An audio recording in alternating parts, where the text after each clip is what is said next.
Arillanchu sumaklachu y minayankakushankichis, no kasutika Edison Takuri Cabrera. Bienvenidos nuevamente amigos a Keswa Ninchis, un microprograma que se encarga de difundir nuestro idioma quechua.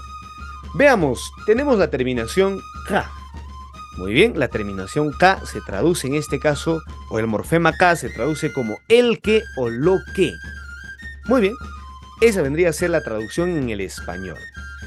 Quiero primero que nada aprovechar este microprograma antes de empezar con esta clase del día de hoy, a aprovechar pues a dar algunas correcciones respecto al nombre original de nuestro canal de YouTube.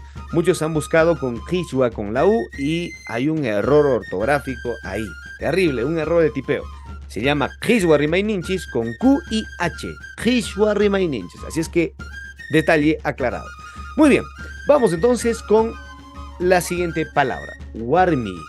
Warmi es mujer, y si yo digo warmi es mi mujer, recuerden que el morfema I significa mi posesivo, warmija, ¿no? Es la que es mi mujer.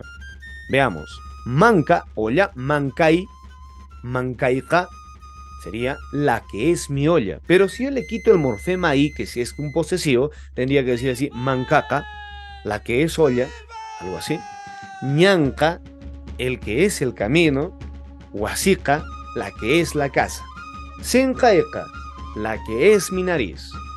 No necesariamente en el español vamos a utilizar de esta manera, quizás haya alguna incorrección al momento de decir la que es mi mujer, la que es mi olla, el que es el camino, quizás no haya concordancia, pero recordemos que no necesariamente un idioma se traduce de manera literal a otro. Así es que se vale a propias normas, a propias estructuras.